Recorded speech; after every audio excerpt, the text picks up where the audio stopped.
C'est l'indécision des discussions entre Athènes et ses créanciers internationaux, laissant se détériorer l'économie grecque, qui a motivé l'abaissement de la note de crédit de la Grèce par Standard & Poor's. Selon l'agence de notation, le produit intérieur brut grec s'est déjà contracté de 1% sur les 6 derniers mois. Si ça me préoccupe, bien sûr que ça m'inquiète. Et pas seulement moi en tant qu'économiste, explique Napoléon de Maravégias, mais tous les Grecs sont inquiets. Chaque contretemps pour la signature d'un accord avec nos créanciers rend les choses plus difficiles. Et le marché est en train de s'épuiser. Bien sûr, cette nouvelle dégradation de la note de crédit du pays a été suivie d'une hausse des taux d'intérêt de la dette grecque.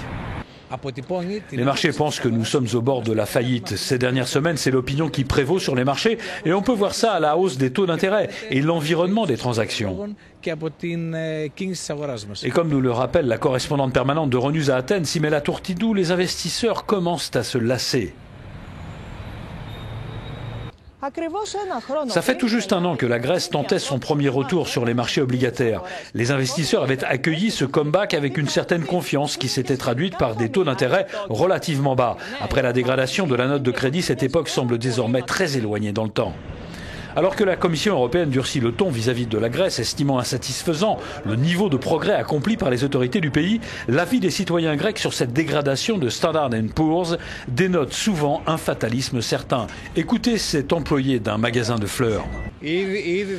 Dans tous les cas, nous sommes déjà exclus des marchés, n'est-ce pas? C'est un fait. Alors, si vous nous dégradez ou pas, c'est la même chose. Donc je m'en fiche. Ils essaient de terrifier les gens. Nous avons déjà fait faillite chaque mois ces derniers temps. Alors,